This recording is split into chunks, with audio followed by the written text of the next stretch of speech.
Bonjour, bienvenue dans ce nouvel épisode. Aujourd'hui, on va aller dans un peu de cardio, dans l'athérome, item 221 du collège de cardio, du coup forcément. Après le dernier épisode où on a traversé un peu Onk, là on va repartir. Et cette fois, c'est une histoire qui n'a pas trop forcément de lien avec nos héros, même s'ils sont présents, voilà, ça suit leur cours, ça suit leur aventure. Mais il n'y a pas besoin de connaître leur histoire pour pouvoir comprendre cet épisode. Donc on démarre tout de suite. Après avoir sauvé Onk et passé un jour pour se reposer et remplir leur stock de vivres, les aventuriers reprirent la route vers Ratusian. À partir de ce moment, la route était simple. Il suffisait de suivre le segment du fleuve allant en direction du lac sans fin, puis de le contourner pour arriver à leur destination. Le fleuve s'appelle l'Atéro, et c'est la principale route vers le nord. C'est aussi le fleuve le plus sinueux avec le plus de modifications topographiques. Le nord et l'est de Ponty sont très variés en termes d'altitude et de variations géographiques, alors que le sud, lui, est plutôt plat et stable. La majorité des accidents sur les routes se font donc dans le nord du pays. Pour cela, notre équipe doit être particulièrement prudente. De plus, on sait que les hommes sont 3 fois plus sujets aux accidents dans cette région, peut-être par leur nature imprudente. Cependant, le royaume a mis en place différents moyens pour réduire ces accidents en augmentant la sécurité des sentiers et en balisant mieux les chemins les plus reculés. Ainsi, de plus en plus de personnes s'aventurent dans ces chemins escarpés. Une des particularités qui rend l'Atéro unique, c'est le nombre de ses méandres. Il est constitué de centaines de méandres sur une cinquantaine de kilomètres, chaque méandre ayant une largeur différente. Il y a également de nombreuses bifurcations ainsi que de nombreuses petites rivières se jetant dans ce fleuve. La raison de cette particularité, elle est liée à l'activité très intense de ce cours d'eau. Il a un débit très important permettant le passage de nombreux éléments au quotidien, ce qui cause une forte sédimentation et change continuellement le trajet de l'eau. Déjà, on a de la terre qui va venir adhérer aux parois du fleuve, des rochers vont également être attirés et adhérer. À partir de là, il va y avoir une altération de la paroi initiale. Les rochers, pour pouvoir tenir, vont s'organiser en stries pour pouvoir être plus consistants et une couche de terre va se former par-dessus pour couvrir cette organisation et la rendre solide. Cette modification va créer de nouveaux méandres et réduire le diamètre de certaines portions du fleuve. Mais parfois, cette paroi externe va se rompre et déverser à nouveau les rochers dans le fleuve, soit par une rupture brutale, soit par l'érosion causée par le temps. Ces rochers, désormais libérés dans la circulation, peuvent venir se déverser dans d'autres bifurcations du fleuve, moins larges, et venir complètement les bloquer. À long terme, ils vont assécher une partie du fleuve. Et si la paroi ne rompt pas, elle va progresser, gagner en volume et se solidifier. C'est par ce mécanisme que la largeur du fleuve va diminuer à certains endroits. En compensation, le fleuve a deux possibilités. Soit le flux d'eau va permettre de compenser en augmentant la largeur générale du lit du fleuve, soit au contraire, il y aura une constriction qui sera délétère en réduisant d'autant plus la largeur. Ce fleuve, c'est la principale source d'eau du nord du Ponty. Il doit donc être bien régulé et c'est le rôle des villages alentours. Ils font en sorte que le cours d'eau ne réduise pas en largeur et essayent de contrôler ces nouveaux méandres. Ils vont donc essayer de contrôler les parois, réduire l'accumulation de rochers, diminuer la largeur de ces nouvelles parois et gérer le flux d'eau en diminuant la tension qu'elle exerce. C'est notamment le rôle des statines. Ce sont des gestionnaires du cours d'eau qui vont essayer de gérer ces parois et gérer le cours d'eau de manière générale. Ils ont un rôle essentiel dans l'équilibre hydraulique du royaume. Ensuite, ils vont aussi réduire la taille des rochers pour éviter les complications en cas de rupture. Ils vont gérer les diminutions de diamètre lorsqu'elles ont déjà eu lieu et débloquer toutes les zones qui ont été bouchées par des rochers. Si des zones sont très menaçantes, ils vont employer de gros travaux pour réduire les risques. On sait que ces phénomènes se passent principalement dans les zones de bifurcation et de flux turbulents. Ils ont aussi des zones préférentielles. Mais ce qui est important pour les villages alentours, c'est que ce n'est pas la taille du rétrécissement qui fait son degré de menace, mais c'est sa localisation et les facteurs environnants. L'Atéro est un fleuve extrêmement complexe et qui nécessite un vrai travail de contrôle pour éviter les complications gravissimes. Sachant tout ça, notre équipe longe ce fleuve, profite des beaux décors qui l'entourent et continue d'avancer vers leur destination finale. On peut passer à la traduction médicale, c'est la fin de l'histoire. Vous voyez, il n'y a pas besoin de connaître l'histoire, c'est vraiment une description de ce fleuve finalement, cet épisode, mais ça permet de comprendre un peu le fonctionnement de l'Athérome. Donc globalement dans cet épisode, j'ai voulu illustrer les vaisseaux sanguins par le fleuve et essayer de retranscrire ce qui peut se passer dans l'évolution des athéromes. Et on va commencer par un peu d'épidémio. L'athérose, c'est le fleuve le plus sinueux, au même titre que les maladies cardiovasculaires sont la première cause de mortalité dans le monde. Après, si on regarde juste la France, c'est passé en deuxième position après les cancers, même si ça reste la première cause chez la femme. La majorité des accidents sur les routes se fait dans les pays du Nord et de l'Est, parce que le taux de mortalité, il est plus haut dans les pays du Nord et de l'Est de l'Europe, il est plutôt moyen en Amérique du Nord, et il est plutôt faible en Europe du Sud et au Japon. Et cette variation-là, elle est liée aux facteurs environnementaux et aux habitudes alimentaires. Et en plus, il y a un sexe ratio de 3 à 5 hommes pour une femme dans l'incidence des maladies cardiovasculaires. Mais au final, l'incidence des syndromes coronariens aigus, elle augmente chez la femme parce qu'il y a aussi une augmentation du tabagisme. Enfin bon, si on avance, ce qu'on observe pour le futur, c'est une tendance à la baisse de la mortalité cardiovasculaire parce qu'on a une amélioration de la prise en charge et de la prévention malgré une augmentation de la prévalence liée au vieillissement des populations et à cette baisse de mortalité. Et en plus, on attend aussi un fort accroissement de l'incidence de ces maladies au niveau mondial à cause de la transition épidémiologique des habitudes alimentaires, de la sédentarité, l'obésité, le diabète, etc. qui va causer ce fort accroissement de l'incidence. Et au final, c'est comme le royaume qui met en place une meilleure sécurité des sentiers, mais par conséquent, il y a plus de voyageurs. Bon, là, c'est vraiment de l'épidémio pure que je vous fais. Mais là, on va parler plus spécifiquement de l'athérome. On va commencer par le définir. L'athérome, ça correspond à des remaniements de l'intima, des artères de gros et moyen calibre, par une accumulation de lipides, de glucides complexes, de sang et produits sanguins, de tissus fibreux et de dépôts de calcaire. Et on aura ensuite une modification de la média.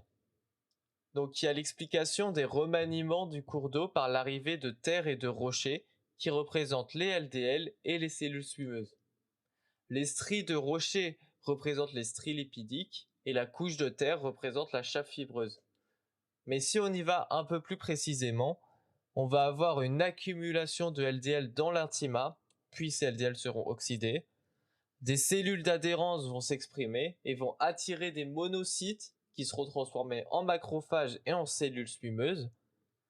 Il va aussi y avoir une dysfonction de l'endothélium par le tabac, mais aussi par ces LDL qu'on a oxydés qui vont diminuer les capacités vasodilatatrices et antithrombotiques.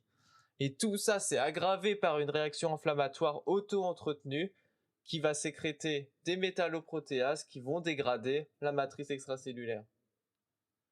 On a aussi les cellules musculaires lisses qui vont migrer de la média vers la néo-intima avec une sécrétion de facteurs de croissance, de collagène et de matrice extracellulaire. Dans l'intima elle-même, les cellules spumeuses vont s'organiser en stries lipidiques dans ce tissu inflammatoire, puis ensuite une chape fibreuse va se développer comme couverture de ce centre lipidique. Et donc avec tout ça, au final, on va avoir une plaque d'athérome avec un centre lipidique et une chape fibreuse. Mais ensuite, cette plaque d'athérome a différentes possibilités d'évolution. Et en premier lieu, on a la rupture, qui va causer le blocage de certaines bifurcations. C'est le cas notamment des plaques jeunes, qui ont une chape fibreuse qui est encore fine et qui va se rompre complètement ou va être érodée. Cette rupture va donner des accidents aigus, comme un syndrome coronarien aigu ou un AVC. Et en fait, la rupture de la chape fibreuse va former un thrombus qui peut réduire ou obstruer une artère, ce qui va causer l'accident. Après, le thrombus, il peut aussi se fragmenter et causer des embolies. Mais attention, c'est pas parce qu'une plaque d'athérome va se rompre qu'elle est toujours symptomatique. Parfois, on peut avoir des plaques qui se rompent, mais c'est totalement asymptomatique. Et au final, le thrombus ou ces fragments, ils vont être éliminés sans qu'on s'en rende compte. Et ensuite, l'autre cas, s'il n'y a pas de rupture, c'est la progression de la plaque d'athérome, avec notamment les compensations du fleuve qui s'élargit ou se rétrécit. Soit la plaque va progresser, elle va gagner en volume et va évoluer vers un tissu fibreux et calcifié. Elle peut augmenter progressivement, mais en vrai, ça va surtout augmenter par poussée, par des accidents aigus de rupture de plaque. Parce que quand on a une rupture de plaque, ça va amener du matériel thrombotique, ce qui va augmenter qui va faire progresser la plaque. Et donc cette progression va forcément réduire la lumière du vaisseau. Mais il peut aussi y avoir une hémorragie intraplaque, et ça va augmenter brusquement le volume, et ça peut rompre la chape fibreuse. Bon, ça c'est un petit détail en plus. Mais finalement, l'augmentation de l'épaisseur de la paroi va amener une modification du diamètre du vaisseau, qui peut être soit positif ou délétère. Je m'explique. Soit il y a un remodelage compensateur qui va élargir le diamètre du vaisseau pour préserver la lumière artérielle. Donc vu qu'il y a la plaque, le vaisseau en regard va se dilater pour compenser la lumière qui est perdue à cause de la plaque. Ou au contraire, il y a le remodelage constrictif. Et là, le vaisseau va, dans un sens, mal réagir, va réduire son diamètre et va encore plus majorer la sténose vasculaire. Et l'athérome peut aussi causer des anévrismes parce que ça altère la structure pariétale et ça détruit la matrice extracellulaire. Bon, ça fait beaucoup d'infos, c'est peut-être pas évident en première écoute, mais il faut l'expliquer quand même. Maintenant, on va passer aux moyens thérapeutiques avec les villages alentours qui essayent de contrôler le fleuve. Déjà, ce qu'on veut, c'est prévenir le développement d'un athérome. Donc pour ça, on va diminuer la dysfonction endothéliale en supprimant les facteurs de risque modifiables, mais on veut aussi diminuer l'accumulation de LDL, stabiliser les plaques, faire régresser le volume et diminuer l'inflammation. Et globalement pour ça, vous l'avez entendu, le médicament à retenir c'est les statines. Et enfin, on veut aussi diminuer les contraintes mécaniques avec des traitements antihypertenseurs. Ensuite, deuxième moyen pour prévenir le développement de l'athérome, c'est de diminuer les extensions de thrombose s'il y a rupture. Pour ça, on va utiliser des antiplaquettaires et de l'héparine en urgence. Troisième moyen, c'est de prendre en charge le retentissement des sténoses. Donc on va traiter les insuffisances coronariennes stables, les ischémies, les sténoses serrées, que ce soit des carotides, des artères rénales, des artérioplaties oblitérantes des membres inférieurs, des artères digestives. Mais on va aussi prendre en charge les complications cardiovasculaires en traitant les syndromes coronariens aigus, les AVC, les dissections aortiques, les ischémies aiguës des membres inférieurs. Bon, c'est vraiment des listes que je vous fais, mais c'est les différents moyens qu'il faut retenir. Et enfin, on va traiter les lésions athéromateuses les plus menaçantes par angioplastie ou chirurgie. Et donc la chirurgie, c'est les gros travaux qu'on va employer. Si on revient sur une vue plus générale de l'athérome, on dézoome un peu. Globalement, l'athérome il se situe près des zones de flux turbulents, comme les bifurcations. Les localisations préférentielles, ce sont les plaques carotidiennes, qui vont causer les AVC. Ça va être les plaques coronariennes, qui causent les cardiopathies ischémiques. On a aussi la crosse de l'aorte, qui cause aussi des AVC, mais des anévrismes. Les artères rénales, qui causent de l'hypertension artérielle et des insuffisances rénales. Et les artères digestives, qui vont causer l'ischémie mésentérique. Et enfin, comme je l'ai déjà dit, les artères des membres inférieurs qui vont causer l'artériopathie oblitérante. Et l'évolution de l'athérome, il va dépendre des facteurs de risque et des processus de vieillissement, mais la gravité des accidents n'est pas proportionnelle à l'ancienneté ou à l'étendue de l'athérome. C'est ce que je dis dans l'épisode. Et petite notion en plus, si un malade a une atteinte athéromateuse dans au moins 2 territoires artériels différents, on va dire qu'il est polyathéromateux. Bon, on finit par cet épisode assez chargé par la prise en charge globale de l'athérome. Donc là, il n'y a plus vraiment de transposition avec l'histoire, mais il faut le savoir quand même. Pour prendre en charge un patient athéromateux, déjà on va prendre en charge les facteurs de risque et calculer le risque cardiovasculaire global. Donc on va notamment arrêter le tabac, mettre en place une diététique, une éducation thérapeutique et on va prescrire une activité physique régulière. On va aussi faire un bilan d'extension des lésions avec un bilan de chaque territoire. On va faire un ECG systématique et une mesure de l'index de pression systolique des membres inférieurs ainsi qu'un dépistage de l'anévrisme de l'aorte. Ça, c'est les différentes recherches qu'il faut faire. Au niveau médicamenteux, on va mettre de l'aspirine en systématique.